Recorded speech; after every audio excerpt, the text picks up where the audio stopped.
The billionaire lost everything, until a single dad janitor changed her life in seconds. The day she lost everything did not begin with sirens or shouting or a dramatic fall from a glass tower. It began with silence. A heavy, suffocating silence inside a penthouse that once buzzed with assistants, ringing phones, and ambition.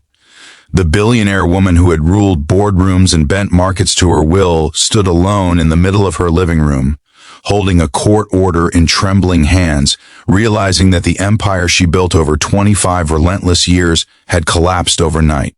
Her accounts were frozen, her company seized, her name dragged across headlines like a cautionary tale. In a matter of hours, she went from being untouchable to being untethered, and the silence around her felt louder than any crowd she had ever faced.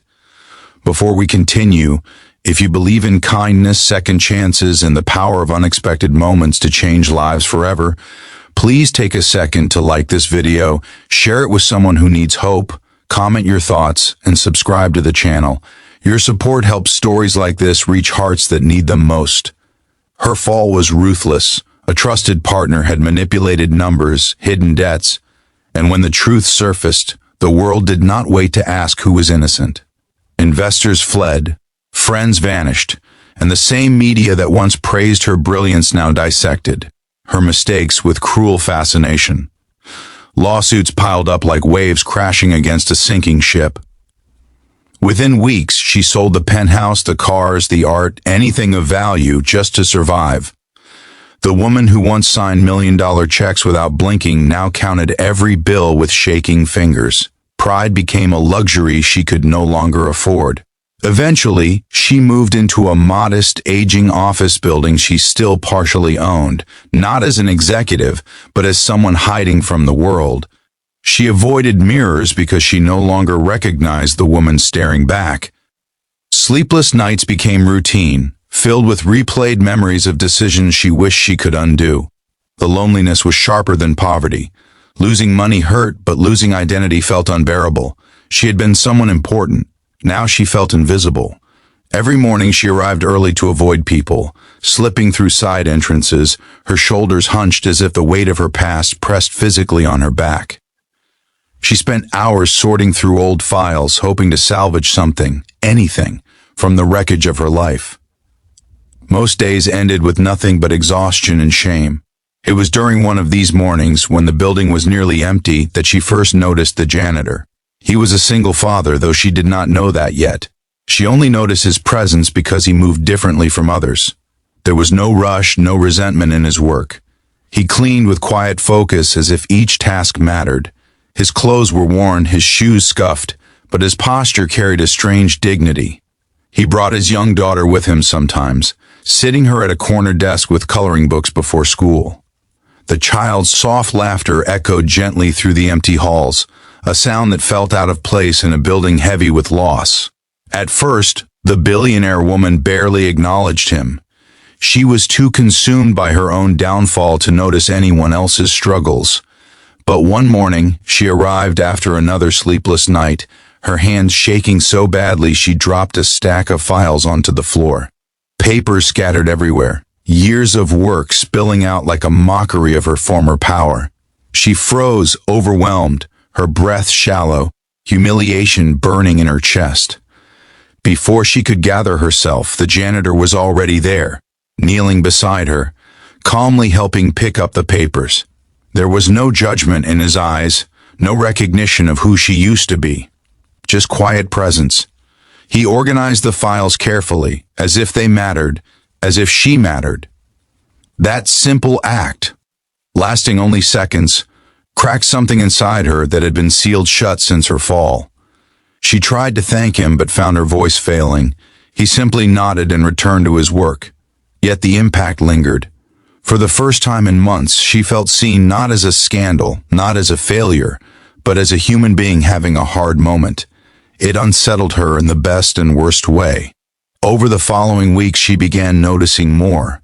How he brought his daughter a small packed lunch every day, always cutting the fruit into careful shapes. How he helped elderly staff members with doors without being asked. How he hummed softly while working, even in spaces that felt heavy with despair. His life was clearly hard, yet there was no bitterness in him. That contrast haunted her. One evening, after another rejection letter from a potential investor, she stayed late, sitting alone in the dim office, staring out at the city lights she no longer ruled. The janitor was finishing his shift, his daughter asleep in a chair, her head resting on her backpack. Something inside the woman finally broke, not in loud sobs, but in quiet tears she could no longer hold back. He noticed. He did not rush, did not pry.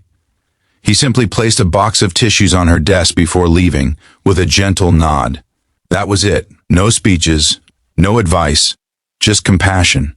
And somehow that small kindness hurt more than all the cruelty she had endured, because it reminded her of what she had lost and what she still longed for in the days that followed. She found herself looking forward to mornings again, not for work, but for the quiet routine of shared space. She began helping the janitor's daughter with homework sometimes, rediscovering a softness she had buried under ambition long ago. The child did not care about money or status. She cared about attention, patience, and warmth. In her innocent questions and bright smiles, the billionaire woman felt something return to life inside her. Slowly, she started opening up. Not about numbers or lawsuits, but about fear, regret, and exhaustion. The janitor listened without interruption, without trying to fix anything. When she learned about his own struggles, raising a child alone after losing his wife, working long hours just to stay afloat, she felt a deep, humbling shame for how small her perspective had become. He had lost so much, yet still showed up every day with kindness intact. One afternoon, everything changed again. While reviewing old company documents, she noticed a detail everyone else had overlooked. A minor clause buried deep in a contract, something she herself had once designed as a contingency. It was legal, solid, and powerful enough to challenge the seizure of her remaining assets. Her hands shook as realization hit her.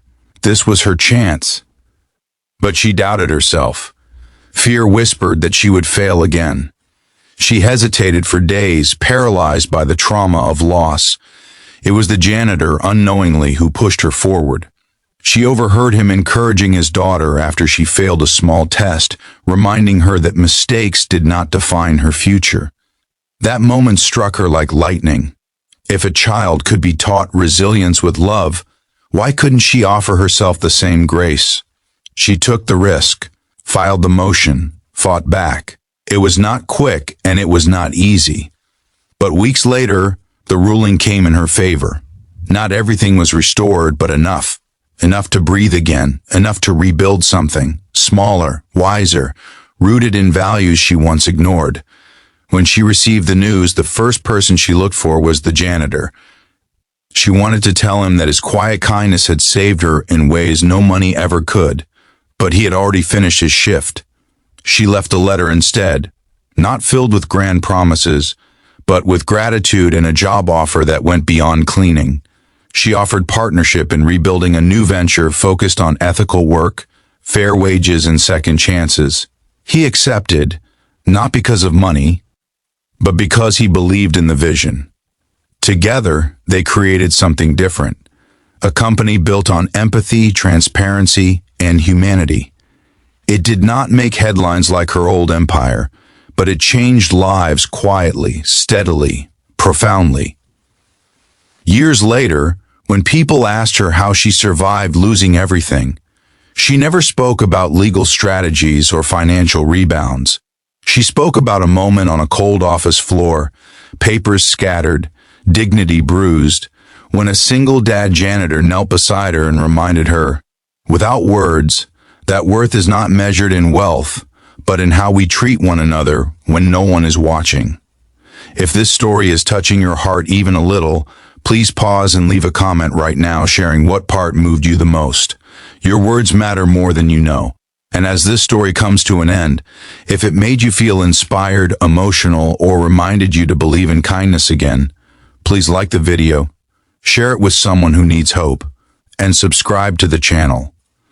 Stories like this live on through you.